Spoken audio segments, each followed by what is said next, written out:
Faster than a speeding bullet. More powerful than a locomotive. Able to leap tall buildings at a single bound. Look, up in the sky. It's a bird. It's a plane. It's Superman. Kellogg's Pep. P-E-P, Pep.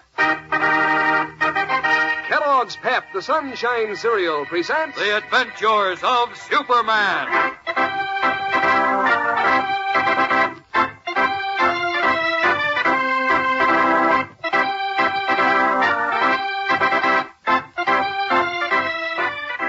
Today, Clark Kent, continuing to relate the story of his strangest experience as Superman, tells how the amused skepticism of Jim Olsen led the Man of Steel into adventures in space.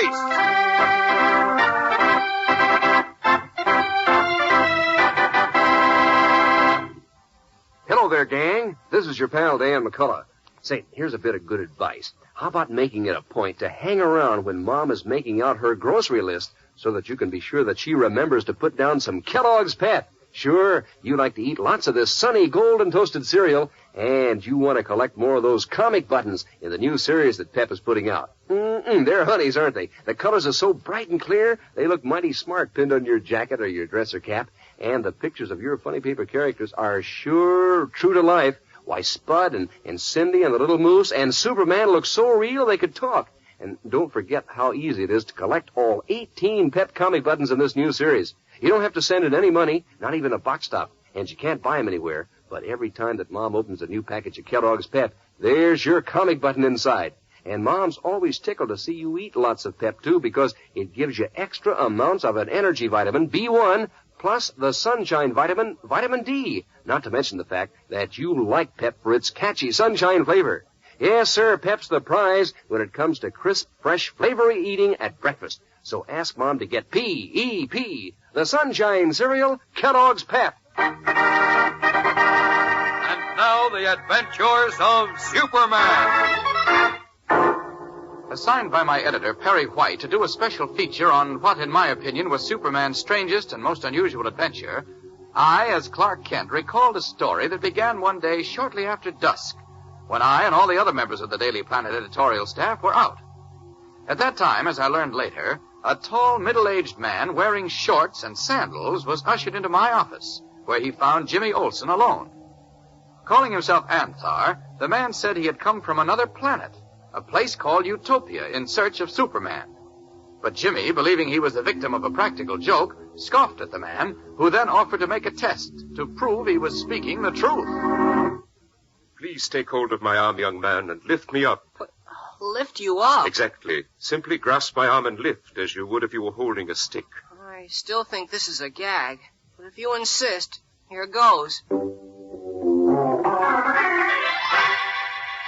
Warily approaching the stranger, Jim grasped him firmly by the arm and lifted. And to his shocked amazement, he found himself holding the 163-pound man aloft with as little effort as it would require for me as Superman to lift a chair. What? Holy mackerel, I am lifting you up. Like a feather. Of course you are. Now move me about, up and down, and from side to side. That's it. Do not be afraid. I can't believe it. You're a full-grown man. I better put you down. I'm shaking all over. Just set me in that chair, please, to which I can hold. You see, I have not yet adjusted myself to the different gravity of your planet. Give me that again. The pull of specific gravity on my own planet, Utopia, is much stronger than yours on Earth, you see. Oh. Forgive me while I swallow 2 of these beans. They effect the necessary adjustment of my body to Earth's gravity. The beans do that? Yes. They are specific gravity beans, especially prepared by our Utopian scientists for the adjustment of our people to the gravity of your planet. There. Look, how long do you have to eat those, specific gravity beans before you're adjusted? About 6,000 laps revolutions. Huh? On Utopia, we measure time differently than you do here, since our planet is smaller and revolves around the sun at a slower rate of speed than does Earth. 6,000 laps revolutions is equal to about 1 of your hours. Oh. Well, look, Anthar. Great space! I have forgotten how time is fleeting. I have already been on Earth for 2,000 lapse revolutions, and I must depart in just 4,000 more. 6,000 in an hour. That means you have to leave in 40 minutes, huh? Yes, indeed. Why? Else we must wait another full cycle of the solar period, and that would be most dangerous for us. Us? Yes, Poco and I. We must... Who's Poco? My companion. Now, please, friend James... You mean there's another guy from Utopia here? Yes, I will explain later if there is time. Now, friend James, that I have convinced you I am from Utopia, will you please summon Superman? Now, look, Anthar, I admit you had me buffaloed for a minute there when I lifted you up. I don't know how you did the trick, but I certainly... Trick? You still think, then, that I seek to trick you? Well, gee whiz, all this stuff about a planet named Utopia and gravity beams and lapse revolutions... I speak the truth.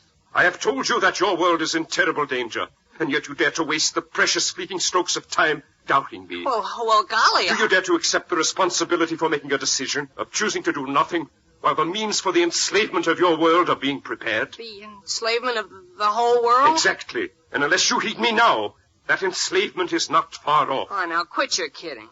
Hitler had ideas like that, and where to get him? Compared to Saddam, my young friend, Hitler was only a blustering madman. Compared to whom? Saddam, the cruel and vicious one who has risen to great power as regent of Utopia by playing upon the panic of our people.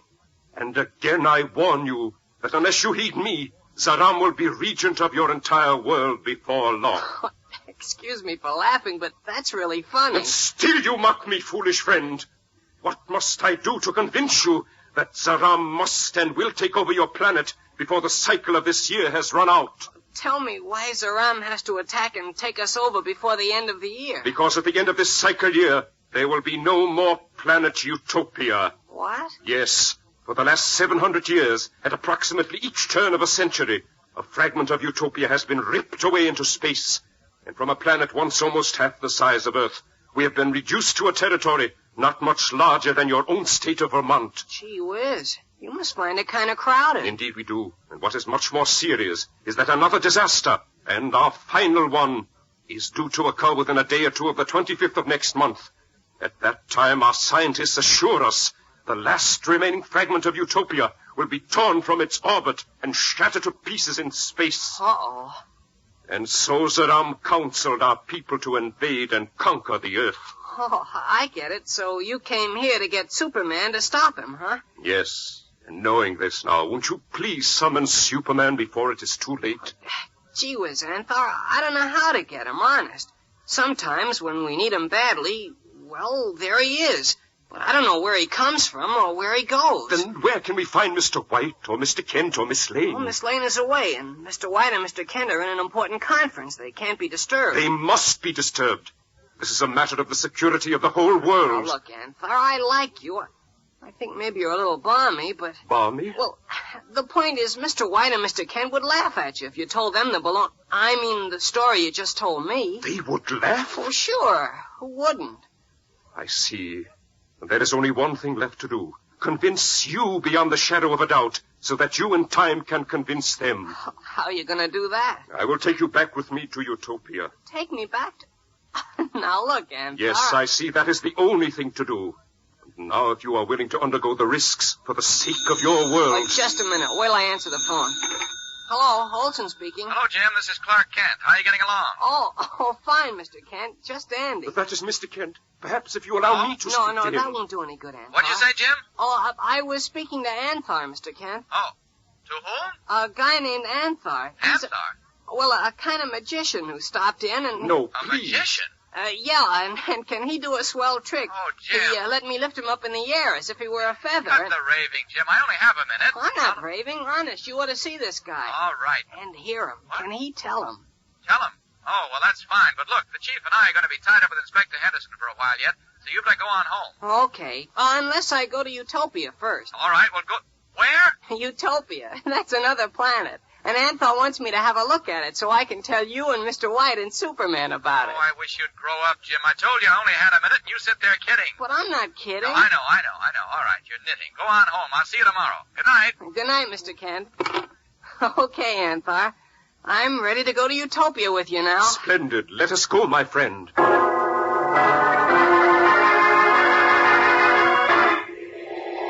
Still skeptical, but sufficiently amused to want to play along with what he considered a practical joke, Jim Olsen accepted Anthar's offer to take him to the planet Utopia.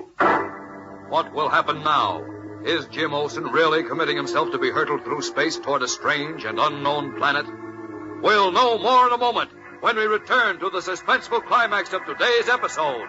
So stand by.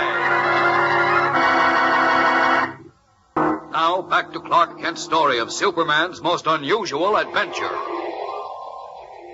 Jokingly agreeing to accompany Anthar on a trip back to Utopia, Jim Olsen played along with what he thinks is a huge practical joke. But Anthar, his face grimly serious, admonishes him. Before we leave, friend James, I must warn you that if we are discovered on Utopia by Zaram, you may never return to Earth. Oh, boy, this gets better and better. Well, how do we go? By rocket ship? I have a space shell which Poco guards now upon the roof of this very building. Oh, swell. Then all we have to do is go up to the roof and... Yes, but we must leave at once, please. You see, there is only a certain lapse revolution during each 6 of your hours in which we can travel between Earth and Utopia. A moment too soon or too late, and we will miss our destination and be lost forever in eternal space. Okay, I'll take that chance. This way, Anthar. Let's go.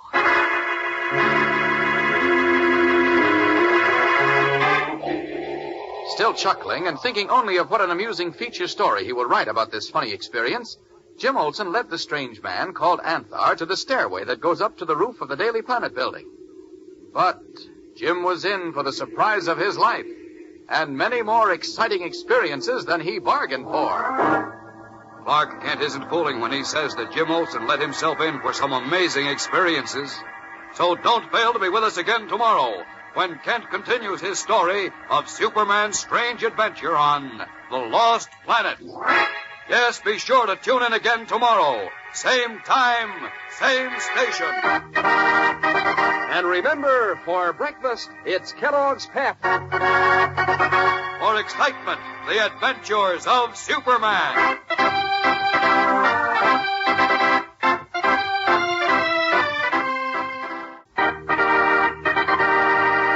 And now, the adventures of Superman. My most unusual adventure as Superman began when, during my absence from the office, Jimmy Olsen interviewed a strange man who called himself Anthar and said he came from the planet Utopia in search of Superman. Well, Anthar told Jim that Utopia was doomed to destruction and that the terrified Utopians were rallied behind a despotic and dangerous regent who was preparing to lead them in an invasion of the world. Then, when Jim laughed at his story and refused to help him locate me, that is, Superman, Anthar urged Jim to accompany him back to Utopia so that he might verify the story in person. Well, considering it all a joke, Jim agreed to go. And tossing a breezy, "I'm off to Utopia" at Beanie Martin, he led the tall, dignified Anthar to the dark roof of the Daily Planet building, where the man from Utopia said he had left his space shell. Now, where's this planet hopper you were telling me about, Anthar? My space shell rests on this roof, over there behind that radio tower. Okay, lead the way. I'm not kidding, Anthar. You ought to write books or go on the radio. You can really spin a yarn. I see you still doubt the truth of my story. Who, me? Now, where did you ever get an idea like that? I only hope, friend James, that once you are convinced, you will be able to return to Earth alive and enlist the aid of Superman. Don't worry about me. Say, what's that? What? Well, that round white thing like a great big ball. Of course. That is our space shell. Cheapers. You have got something up here, then. Naturally. Hey, I gotta hand it to you. You really carry a gag all the way through. I don't understand. Now, skip it. Say, wait.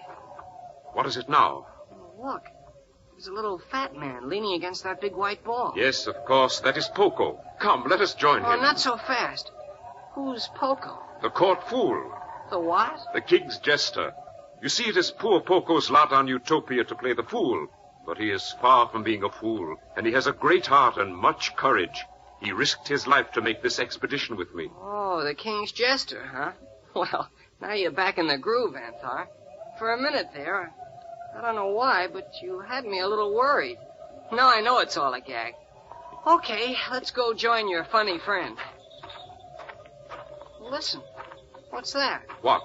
It sounds like a lot of little bells. Yes, of course. Poco wears bracelets of tiny silver bells around his wrists and ankles. Come, I will introduce you to him. Oh, boy, this is going to be something. Come on. Hurry. Anthar, the solar clock races. We must go places. Say, what kind of talk is that? Poco speaks in rhyme. Yes, Poco, we are leaving now. This is James Olson, who returns to Utopia with us. Oh, glad to meet you, Mr. Poco. To meet you is a pleasure that is far beyond measure. Oh, thanks. Tell me, Anthar, if you can, is this youngster Superman? Me, Superman? Oh, that's a hot one. No, Poco.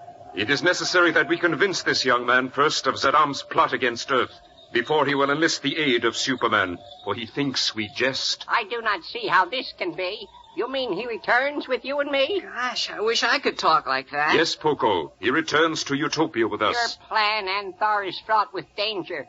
Zaram would surely kill this stranger. True, but Zaram must not see him. If Zaram does not see him, then will Zaram's spies. You know they swarm Utopia thick as flies. Oh, boy, you're wonderful, Poco. Yes, I realize the danger is grave, Poco, but there is no other way.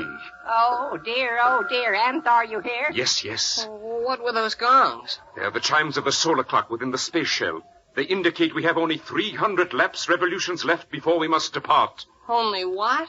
That means we have less than 3 minutes now before we must start the space shell into the heavens if we are to arrive safely on Utopia. Open the hatch, Poco, quickly. Hurry, worry. Hurry, friend James, into the shell. Hey, now, wait, Anthar. Quit pushing me. Quickly, get into the shell. And me get into that goofy glass ball? Why would... It is not glass. It is the Utopian plastic material. Now, hurry, please. Nothing doing. I'm not getting into that thing. You must. It is too late to change your mind. Too late? Now, listen, this joke's gone far enough. It is no joke. Poco, start the motors. Yes. Let go of me. I said I'm not going to go... Anthar, here, the clock again. Only seconds now remain. Please, hurry, friend James. Do not make me use force. Use force? But I changed my mind. I didn't know... I said it is too late to change your mind. Now, please, into the space shell.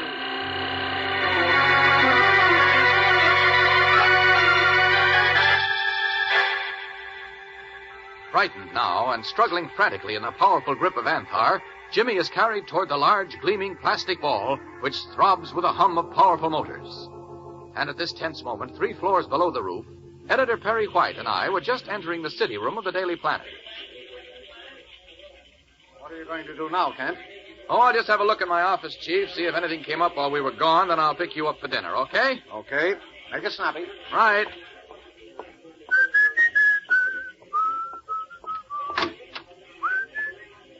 Matter, you lose something, Beanie? No, I was just looking to see if that guy dropped any of his pills. Who dropped what pills? Well, you see, Mr. Kent, there was a goofy guy in here just before, was just about as old as the big boss. I mean, Mr. White, but he was wearing sandals and a pair of shorts. Who, Mr. White? No, the old guy. Oh. And he kept eating little red pills out of a paper bag. Said if he didn't eat them, he'd just float up into no place. Beanie, do you feel all right? Honest, Mr. Kent, I'm giving it to you straight. All right, take it easy, This Beanie. old guy walks in here not more than half an hour ago, see? And he asks me for Superman, see? For Superman? Uh-huh. Nobody else but. So when I tell him Superman doesn't just happen to be around at the moment, he asks for the editor. Uh-huh. And when I say Mr. White isn't here either, he asks for you. For me? Yeah. And then when he finally gets it straight that none of the staff is here except Jim, he says, okay, we'll talk to Jim. I see. You should have heard the song and dance he gave him. All about how he comes from another planet or something. Boy, was he good. Oh, yeah, I remember now. Jim said something about a queer character being in the office when I phoned a little while ago. By the way, where is Jim? I don't know. He went out with the old geezer. Well, where'd he go? Search me. He didn't say where he was going?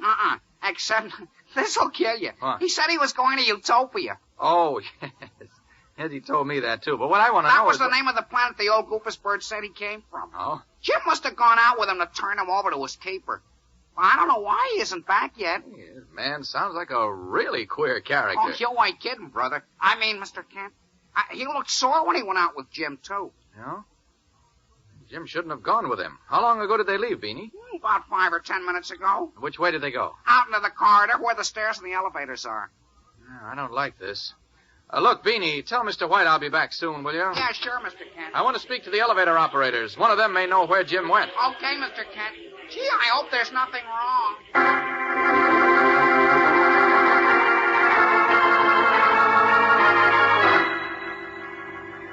as I hurried out to question the elevator operators, I was completely unaware of a strange scene involving Jimmy Olsen that was taking place on the roof overhead. A development that, had I witnessed it, would have sent me hurtling into action as Superman. In just a moment, we'll return for the startling climax of today's episode in Clark Kent's story of Superman's strangest adventure. So keep listening.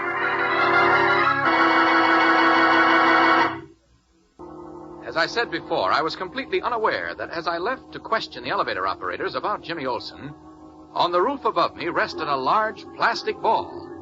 Inside it, seated before an elaborate instrument panel, was Poco, the little rhyming jester. And behind him sat Anthar, his arms locked about Jimmy, who was struggling to escape.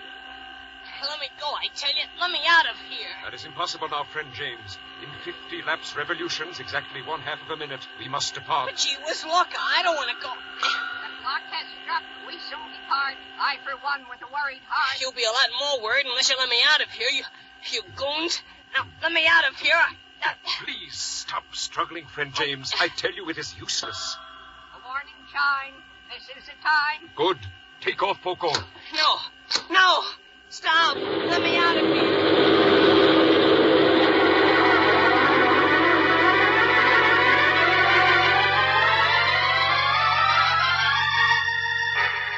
Pushing the starting lever sharply forward, Poco sent the strange plastic ball hurtling from the roof of the Daily Planet.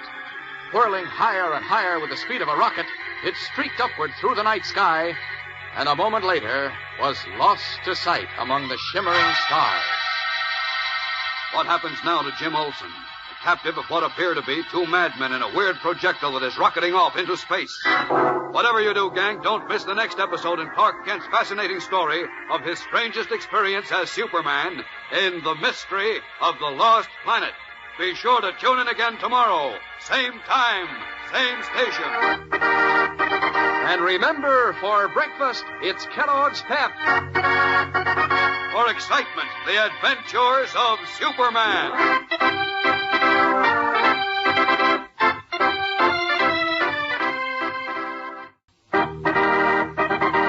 And now, the adventures of Superman. Assigned by Editor Perry White to prepare a feature story on what, in his opinion, was Superman's most unusual adventure, Clark Kent recalled an experience that began one day when Jimmy Olsen was alone in the editorial offices of the Daily Planet. Seated at his typewriter, Kent remembers... Jimmy told me later that he laughed when the strange bearded man who called himself Anthar and claimed to come from the planet Utopia insisted that the Utopians were planning to invade and conquer the world. He was very much amused when Anthar offered to prove his truthfulness by taking Jimmy for a visit to Utopia. But he wasn't laughing very much when, a short time later, he was forced into a large plastic ball which Anthar called a space shell. And not at all when in a few minutes he found himself hurtling through space with Anthar and Poco, a little fat man who wore silver bells on his wrists and ankles and spoke only in rhyme. Since Jimmy is really a brave lad, he was resigning himself to an interesting experience when... suddenly, the plastic space shell began to dive amid the eerie shimmer and crackling of electricity in the upper stratosphere. Hey, Anthar, what's happening now? Do not be alarmed, friend James. But we're diving. I can feel it. Yes, we are descending to Utopia, I hope. You hope? If our computations were correct. That is, if we left the planet Earth at the exact lapse revolution, and if nothing has happened to the time mechanism of our space shell, we should land safely on Utopia. Oh. What think you, Poco? How do we stand? On the instrument board, all is well. As for the rest, who can tell? Hey, what's that? The signal indicates that we approach the orbit in which the planet Utopia whirls. Poco, depress the lever. Please do not fret. I never forget. Good. We seem to be slowing up a little. Yes. Now, if all goes well, we will land on Utopia very soon. There's that gong again. Now what does it mean? That we are now within the orbit of Utopia. Oh, is that good? It is indeed. Now, if... Oh, please don't say if again. It gives me the willies. Very well. Say, the last time that gong rang, Poco pulled a lever. Shouldn't he do it again? No. Once within the orbit of Utopia, the space shell controls itself automatically. I see. Listen, what's that? Now we descend, James, my friend. Jeepers, Sounds as if we're breaking apart. Do not be alarmed. We are preparing to land. Land? Oh, yeah. I see some yellow lights. Oh, bless our shell. Now all is well. Does Poco mean we're okay now, Anthar? He does, friend James. In a brief lapse revolution or two, you will hear the landing gong. There. Oh, hear the ground. The blessed ground. Yes. Poco, turn off the motors. Quickly, before someone hears it. Oh, bless my eyes. I forgot the spies. What'd he say about spies, Anthar? Zaram's spies are all about, so we must be very careful. Open the hatch, Poco, carefully. I'll be very quiet to avoid a riot. Oh, Zaram is the bad guy who runs this place, isn't he? Yes, he is indeed a bad man who has risen to seize the position of regent by playing upon my people's fears. Come, let us leave the shell while all is yet well. Yes, Poco. Step out, friend James, but quietly, please. Oh, okay.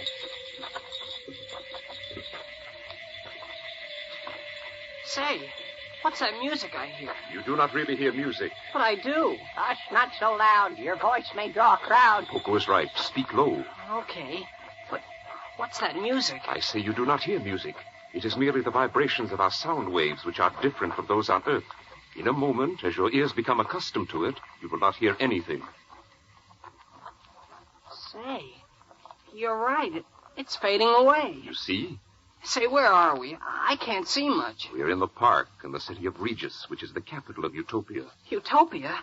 Oh, now look, all kidding aside, are we really on a different planet? You are on Utopia. I can't believe it. Look, Anthar, we should not stay. We must at once go away. You are right, Poco. Come, friend James. We will go to my house where you will be safe. Now, wait a minute.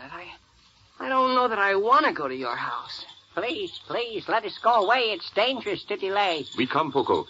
Friend James, I said I would bring you here to Utopia and prove to you that I speak the truth. But you must listen to me now and come to my house. If you are discovered by Zaram's spies, it will mean your death, and death for me and Poco, too. Well, all right, but I don't like the idea. Hey, who's holding me? What do you mean? No one holds you. Somebody must be holding me. I can't move. Please, do not play. We must run, I say. Who's playing? I tell you, someone's holding me. I can't move. Great space, Poco. We have forgotten. Forgotten what? I know of not. Friend James is from Earth. The heavier gravity of Utopia holds him fast to the ground. Oh, gloom. This spells his doom. Help me, Anthar. I can't move my feet off the ground. Do not lose courage, friend James. As soon as we have adjusted your body to the heavier gravity of Utopia, you will move as freely as you did on Earth. But how are you going to do it? There is a way. A dangerous way. What is the way? Please, Anthar, say. Anthar, you hear? It is a guard, I fear. Great space. We must hurry. But I can't move a muscle. Quickly, Poco. Help me to carry our friend. Carry him where? Fear whitens my hair. You'll carry him to the compression chamber. Hurry. Yeah, for Pete's sake, hurry. You take him by the arms, Poco. I will carry him by the feet. Now, lift. All right. This will take all my might. There. He is off the ground. Now we can carry him. Come, quickly now. Gee whiz, Anthar. Do you think we'll get away with this? Do not worry, friend James. Goss, the inventor of the compression chamber, is our friend, and he works secretly with us against Zaram. His chamber will adjust your body to Utopia's weight of gravity. I sure hope so. I was never in a pickle like this before.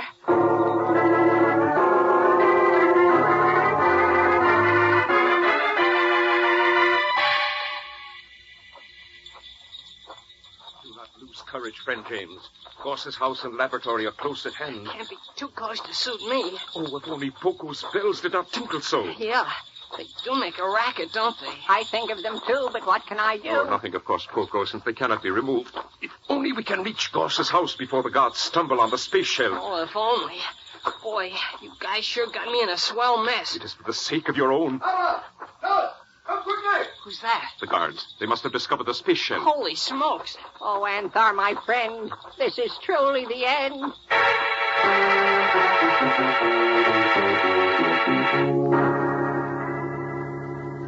Yes, Jimmy was really in a spot that time as the shouting guards came closer and closer to Anthar and Poco, who were doing their best to run with the burden of his dead weight. And all the time here on Earth, I was completely unaware of Jimmy's predicament.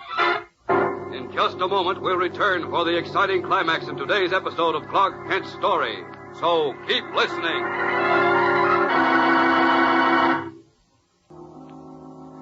at the same time that Anthar, Poco, and Jimmy were trying to evade Zaram's guards on Utopia, here on Earth, Editor Perry White and I were just stepping out on the roof of the Daily Planet building in search of our young friend. What's the idea of dragging me up here, Kent?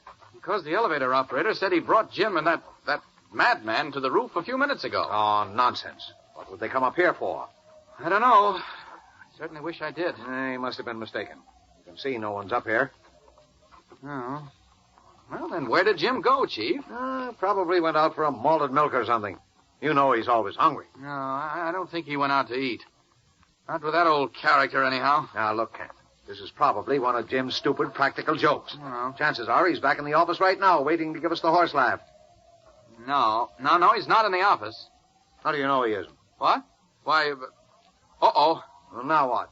There's someone over there by the radio tower. Come on. Oh, where? Can't tell who it is yet. It's lying on the roof. Is it Jim? No. What? Why, it's Tom Carlson. Who? Tom Carlson, the news announcer in our radio studio. Tom, wake up, fella. Oh, what's the matter with him? I don't know. Oh, wait a minute. He's coming to. What happened? Well, that's what I want to know. What are you doing up here, Carlson? What happened to you, Tom? Kent, listen. Yes? Jim. What about Jim? Speak up, Carlson. Speak up. Jim. Tom. Uh-oh, he passed out. Great Caesar. Tom, what happened to Jim?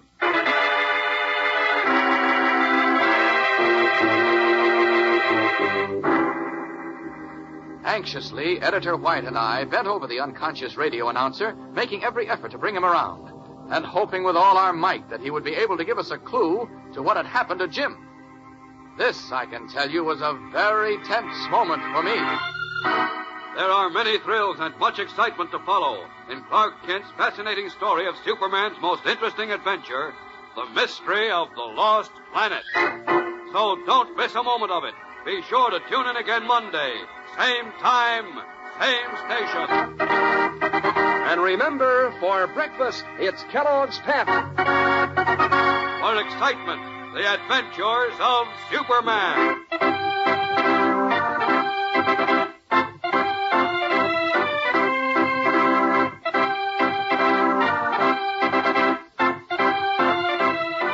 Superman is a copyrighted feature appearing in Superman DC comic magazines and is brought to you Monday through Friday at this same time by Kellogg's Pep, the Sunshine Cereal. Say, gang, do you know how crisp Kellogg's Rice Krispies are? Why, they're so crisp they snap, crackle, and pop in milk. Sure, that's their song of crispiness. It means that these golden bubbles of oven-popped rice are crisp as crisp can be. And whenever you see those famous little elves snap, crackle, and pop in cartoons or on the Rice Krispies package, you think of how light and delicate and crisp this grand breakfast dish is. So tomorrow morning, ask Mom for the one and only Snap, Crackle, and Pop cereal, Kellogg's Rice Krispies. And be sure to be with us on Monday for the thrilling adventures of Superman. This is the Mutual Broadcasting System.